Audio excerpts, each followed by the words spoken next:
안녕하십니까. 윤여정TV 세상만사입니다. 한동훈에 관한 비판적인 말들이 여기저기서 나오고 있습니다.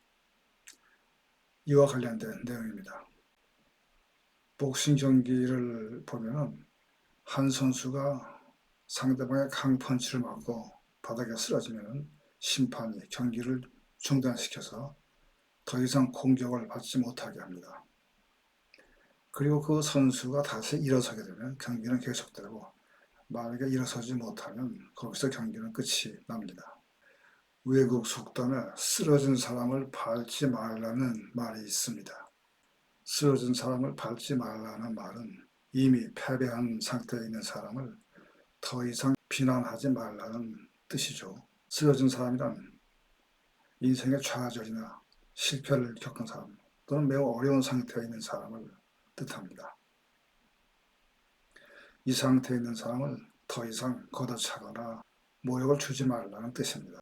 그 쓰러진 사람이 과거에 자신과 사이가 나빴던 사람이라 할지라도 그 사람이 약한 처지에 있을 때는 친절을 보여주어라, 그런 뜻입니다. 그것이 인간에 대한 예의라는 말입니다.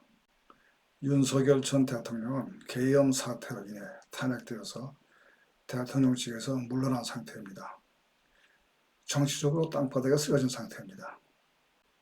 한동훈은 이 윤석열에 대해서 국힘당 탈당을 요구했죠.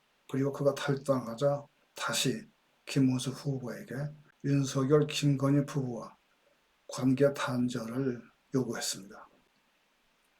윤석열과 한동훈이 과거에 사이가 나빴던 관계에 있었다 할지라도 쓰러진 사람을 밟지 말라는 말 속에는 어려운 처지에 있는 윤석열에 대해 한동훈이 관용의 자세를 보여야 한다는 뜻이 포함되어 있습니다. 그런데 윤석열이 오늘의 한동훈의 정치적 입지를 마련해 주었다는 데 대해서 한동훈의 윤석열에 대한 말에 대해서 많은 사람이 비판적인 반응을 보이고 있습니다. 한동훈이 꼭 그래야만 하겠는가? 한동훈을 비판하는 사람들에게는 쓰러진 사람을 밟는 행위로 보여질 것입니다. 죄를 미워하되 사람은 미워하지 말라는 말이 있죠. 죄가 있으면 잘못된 행동은 법으로 심판하되 사람에게는 예의를 갖추어 대하라는 뜻입니다.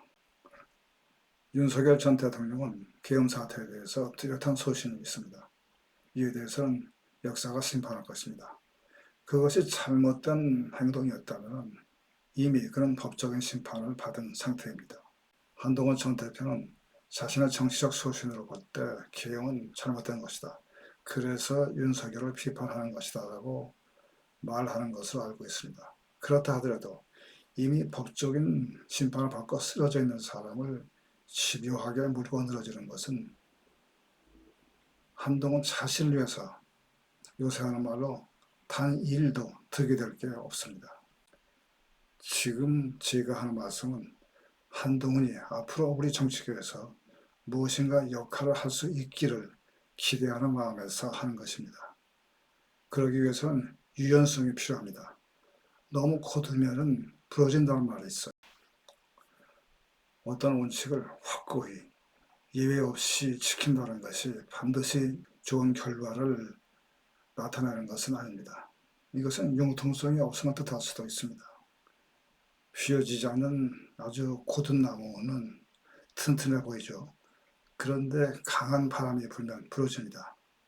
반면에 칼대는 휘어지지만 바람이 불어도 부러지지 않습니다.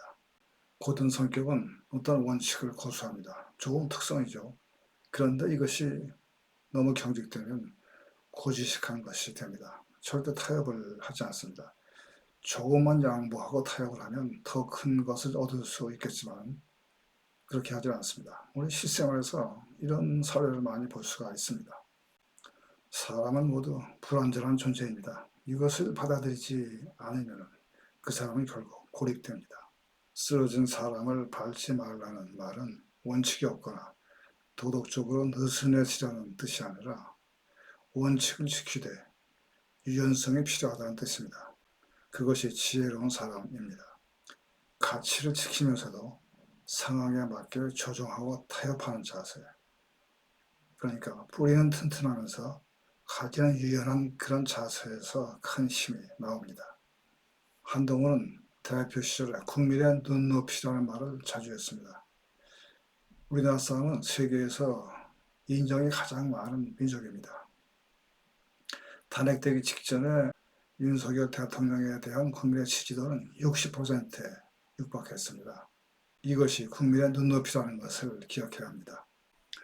정치인이 국민의 눈높이에서 정치를 하겠다고 약속을 한 뒤에 현실과 타협한 사례는 많이 있습니다. 정치가 그만큼 복잡하다는 뜻이죠. 1988년 미국 대통령 선거 때 일인데 조지 부시가 후보 나와서 세금을 절대로 올리지 않겠다는 유권자들에게 매력적인 공약을 내세웠습니다. 그 결과 당선됐죠. 2년 뒤에 상황이 바뀌니까 어쩔 수 없이 세금을 인상했습니다. 국민의 눈높이에 구애받지 않고 그 눈높이를 뛰어넘어서 리더십을 발휘해서 좋은 결과를 나타낸 사례도 있습니다. 18세기, 19세기에 미국 사회에 노예제도가 시행되고 있었습니다. 이 노예제도는 미국 사회에 깊이 뿌리를 내리고 있었습니다. 많은 사람들이 이 제도를 지지했고 또 혜택을 누리고 있었습니다. 1863년에 링컨 대통령이 노예 해방 선언을 합니다. 찬성과 반대파 사이에 엄청난 갈등이 있었고 결국은 전쟁으로 치닫게 되었습니다. 링컨 대통령은 남북전쟁이라는 엄청난 대가를 치르고서 분열된 국가를 정의로운 미래를 향해 나아가는 큰 발걸음을 내디뎠습니다. 이것이 진정한 리더입니다. 독일은 2차 대전 후 수십 년간 분단 상태에 있었습니다. 1990년도에 통일이 됐는데 그때 저는 1년 동안 독일에 체제하고 있었기 때문에 그 상황을 잘 압니다. 많은 사람이 경제적인 이유 때문에 통일에 대해서 우려했습니다. 당시에 소련이 해체된 상태에 있었습니다.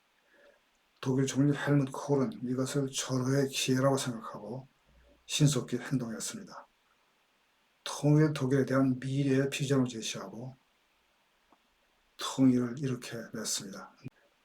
누구도 예상하지 못했던 일이었습니다. 이런 정치 지도자가 우리에게 필요합니다. 지금 많은 사람들이 하고 있는 말이 나라가 위기에 처해 있다. 한국이 망할 것 같다. 그런 얘기들 합니다. 아니 그동안엔 경제 기적을 이뤄낸 세계 11위 경제 대국 이런 말들 하다가 왜 갑자기 나라가 이렇게 되었는가. 그 원인에 대해서 말들을 많이 하고 있습니다만 그러나 그 근본적인 원인이 무엇인가에 대해서는 어느 누구도 얘기를 하지 않고 있습니다.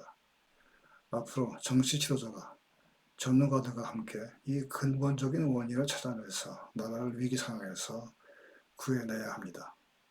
한동훈 전 대표가 이런 일을 하는 정치 지도자의 한 사람이 되기를 바라는 마음에서 나온 한마디 쓴소리였습니다.